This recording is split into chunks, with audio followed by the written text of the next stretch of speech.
Hey, I'm Uncle Mitch from the Action Network, and if you've seen any of our videos, or maybe you just noticed on your own, there's a lot of things about sports betting that are kind of needlessly complicated, but one thing that actually makes sports betting easier and not harder are units. So in this video, I'm going to explain what units are when you're betting on sports, how units make things a lot simpler, and 3, how to decide what your own unit size is.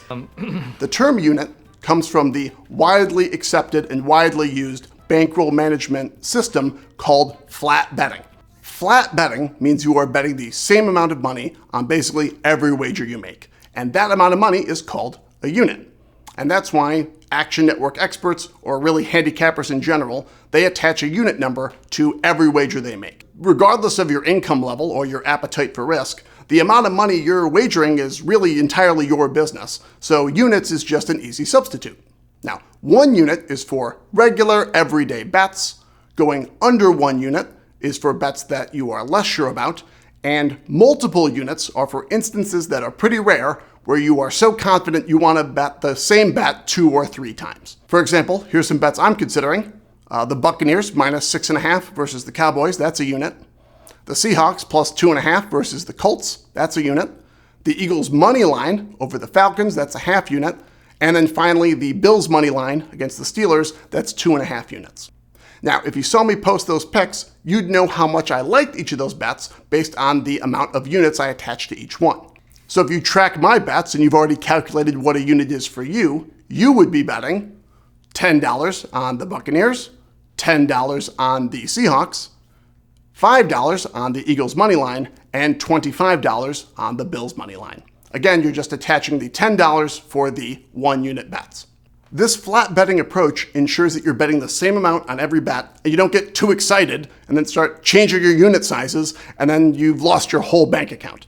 Betting on sports is really, really fun, believe me, but when you change unit sizes and you blow your whole bankroll, you have to stop betting, and that's really, really not fun.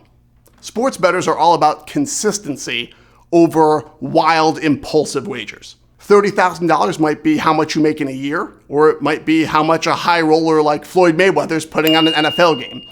But just like comedy, or your opinion of Logan Paul, the amount of money you're wagering is entirely relative. When you hear someone say, I just put $100 on Phil Mickelson to win the next Open, you don't know whether or not he's making a crazy long shot bet or if that's how much he places on every bet, because you don't know what his bank account looks like or how much money he's comfortable losing in a given bet. That's why it's so much easier to put things in terms of units. If you're on a trip to Vegas with your buddies and your guy says, hey, I'm down 5 units already, it's not even breakfast, you don't know if he's talking about $50 or $5,000, and most of the time, you don't need to know. The quickest answer here is how much are you comfortable losing in a given bet? If the answer is $10, then your unit size is $10, and that's how much you'd place on a standard bet. But if you want to take it a step deeper and start managing your money like a professional sports gambler, aka a sharp, then you're first going to need to decide what your entire bankroll amount is.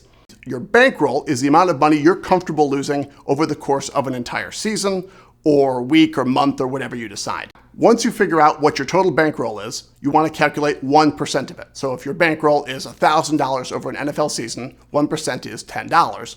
Most sharps recommend that your individual unit size is between 1 and 5% of that total bankroll. So in this case, 1% would be $10. If you wanted to bet 3% as your unit size, now your unit size is $30. $30 will be your standard wager, and you would only modify that if you wanted to, for example, take a long shot and not bet a full unit. For example, if you opted to put a half unit down on a plus 300 bet, you would be betting $15 to win 45. Or you wanted to bet on a heavy favorite on the money line, and you'd be putting the equivalent of multiple units on something. For example, if you put 2 units on something that was minus 300 odds, that would be $60 to win 20. Then, once you land on a bankroll and you land on a unit, you want to stay consistent over the course of an entire season. When you start changing them all the time, that's when things can get really messy. Even the best sports bettors in the entire world, they go on cold streaks too. Sports are simply too unpredictable game by game, season by season, and a flat betting approach is the best way to avoid blowing your whole bankroll. Units are a great way to remain steady and profitable over the course of an entire season. They are basically tools of the trade, and just like a hammer or a hatchet, they are perfect for getting a job done, but if you use them carelessly, it's a really great way to make a total mess of your Sunday. All right, just to recap. The amount of money a sports bettor places on a wager is called a unit. Flat betting is a money management approach where a bettor will place that same amount, that unit, on every given wager.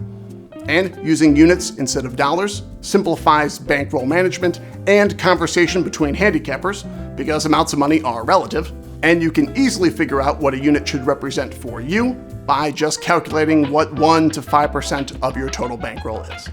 So, if this video has helped you out at all, please give it a like so other sports bettors can find it. If you want to check out more videos, such as how to bet on football, check out this one. And for Action Network's entire series of how-to videos, check out this video. All right, thanks so much for watching, and good luck.